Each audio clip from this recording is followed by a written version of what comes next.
Hey everybody, Coach here. Hey, this week's episode we are going to do some definition clarification, and I'm going to tell you why I'm doing it.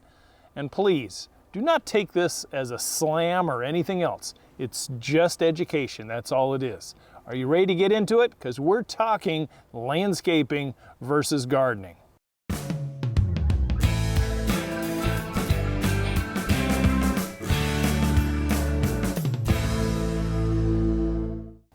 So let's get into this one, shall we?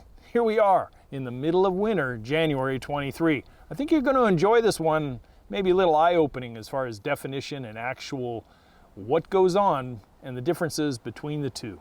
You know, on many of the social media platforms, this one in particular, there are dozens of channels that purport gardening as their mantra, their genre, and there are some channels that have hundreds and hundreds of thousands of subscribers, and even a couple that got over a million. And that's a pretty good achievement, I think. But I want to make something perfectly clear. Those gardening channels would not have a leg to stand on had something had not taken place initially. What do you think that would be? That's right, landscaping. Not gardening, but landscaping. Landscaping set the stage for those gardeners and all their pretties and all their lovelies and all their landscape accessories in order for that gardening to take center stage.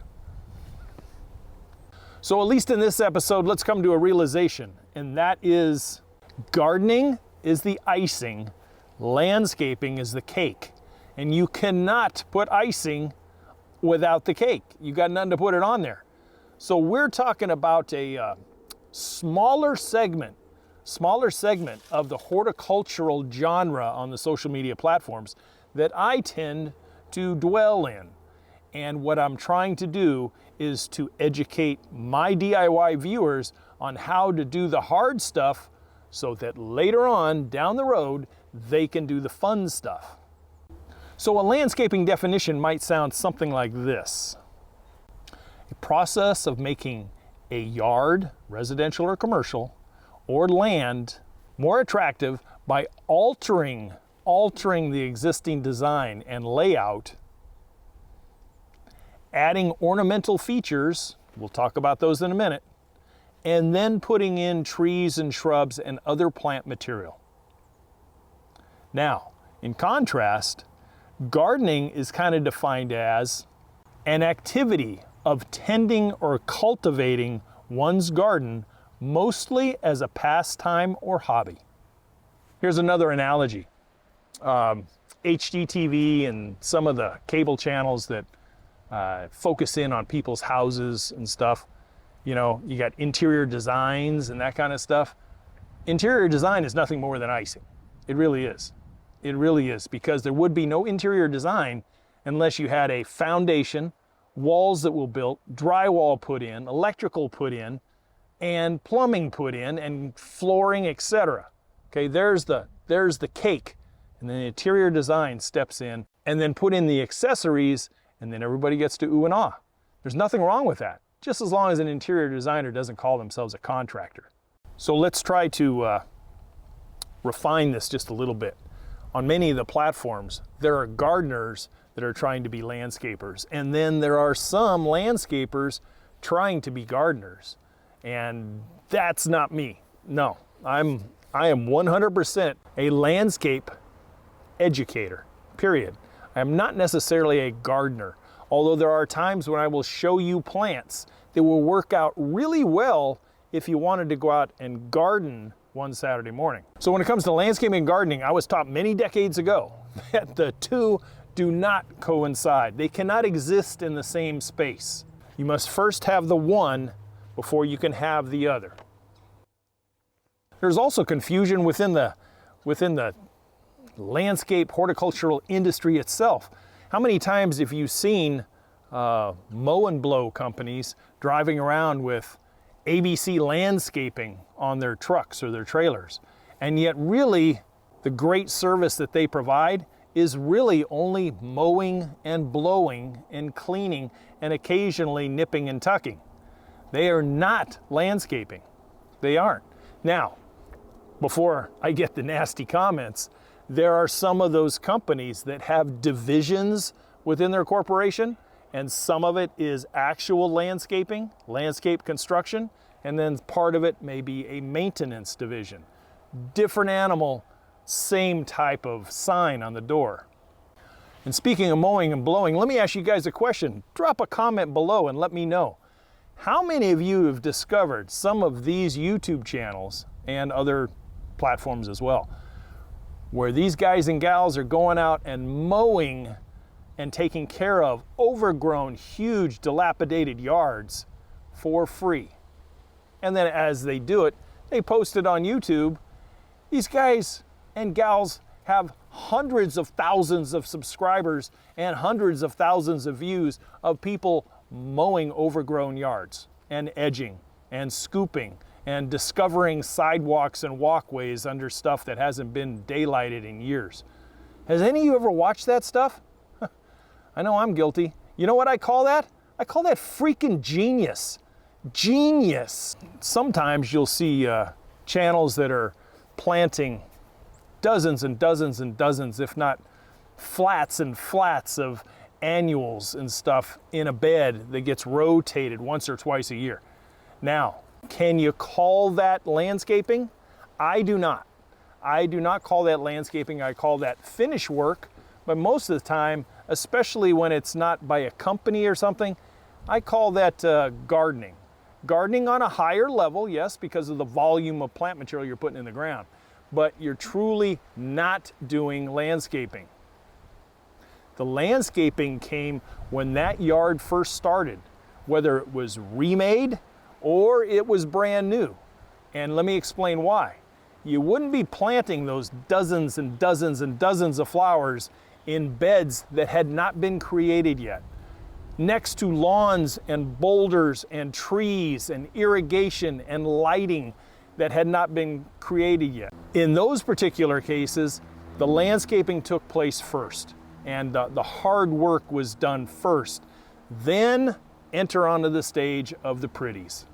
The pretties, and then the weeks later, the filming and stuff that took place that everybody oohs and ahs about. But just remember, behind that gardening curtain was the landscaping. Then there's one other platform as well, and that is the garden tours. The garden tours, which is still within the horticultural genre, but it's really not landscaping. It's glorified gardening on display, somebody's private home, and a person or persons that have taken a great deal of pride in bringing about their special landscape, which got notoriety and is now being put on a platform and on a pedestal. If you don't think that's not true, take a look at this video right here, because we showcased one up in northern Idaho this summer. Yeah, Chris's backyard was just absolutely spellbinding. I couldn't wait to talk to her, especially a 72-year-old woman that was just, she had more energy in her thumb than I had in my whole body. She was an amazing woman. So check it out if you get a chance.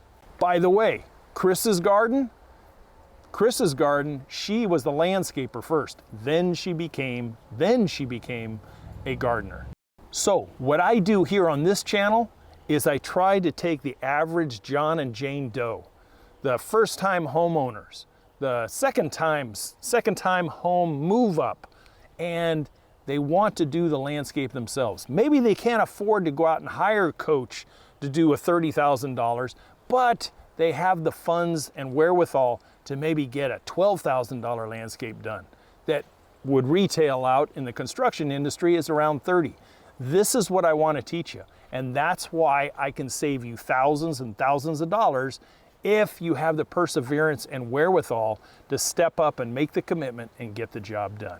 If you look at it, baking that proverbial landscape cake, there are so many more vast steps and processes that go into landscaping as go into gardening. We're talking a minimum of 12, 15, even 20 steps that go along the path of a good, successful, professional looking landscape. whereby gardening is generally 2 to 3 steps, depending on how much you're trying to do. And generally gardening has to do more with just improving the existing landscape that the landscapers or homeowners put in months or years ago. So do you agree? Did you learn something new? Do you disagree? Let me hear from you. Good, bad, or indifferent. I don't care. I would just like to delineate because I see and watch a lot of other channels, obviously besides my own. And sometimes there's a little hybridization going on there. People who think they're gardeners are trying to be landscapers and vice versa.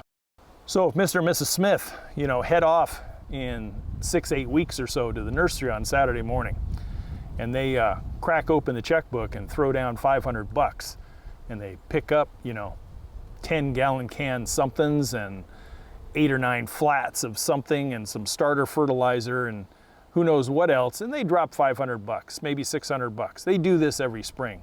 And then they go home and they post on Facebook that, yeah, we were landscaping this weekend. No, you were not.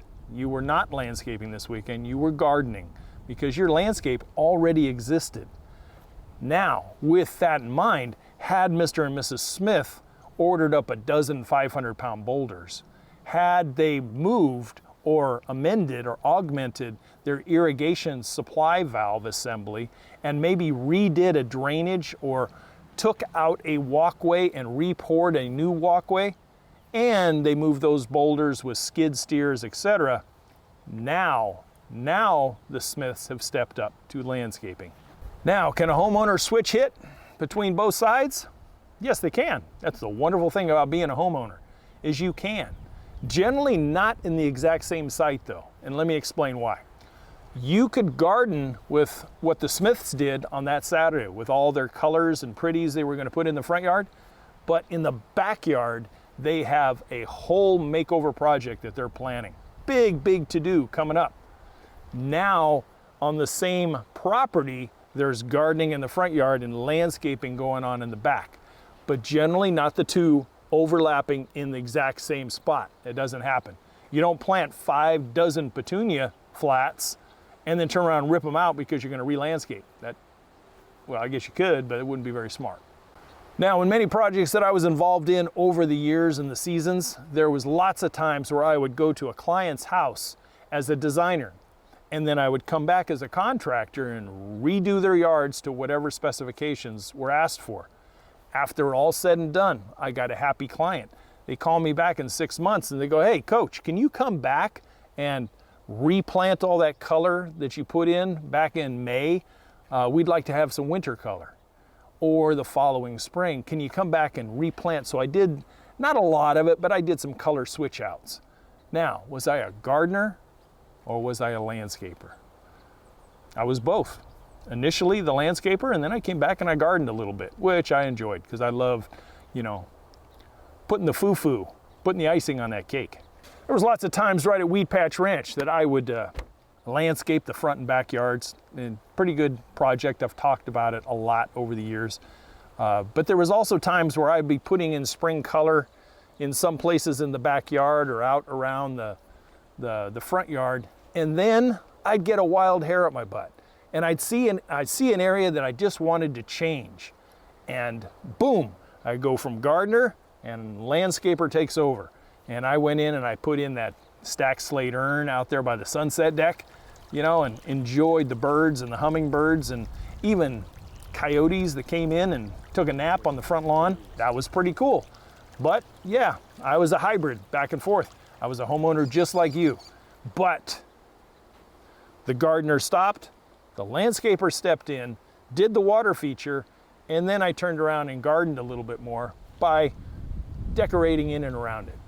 So everybody is used to that house in the neighborhood, the one that just screams ugly and a lot of deferred maintenance. That particular yard cries out, absolutely cries out for landscaping, not a gardener, okay? Not even a mow and blow, really, even though they could come in and probably improve it somewhat, but a landscaper. And those owners there, or those tenants, You don't step into the landscaping realm by going out and planting a little pot of color in April and call yourself a landscaper. Yeah, it just doesn't work. That freaking thing needs a landscape surgery and not a Band-Aid. So if you want to learn how to build that landscape cake, that's exactly what we do here on this channel every single Friday. And if you want to step your game up even more, check out the website, youryardcoach.com, and check out the ebook that we sell and also the digital course.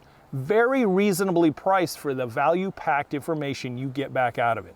If you don't think knowledge and education isn't important before you take something like that on, we all have seen, and I have been to many, many clients' homes that tried to take it on without the right amount of knowledge and education. Then my phone rang once they realized they were in over their heads and they basically got stuck. So a little bit of investment goes a long ways.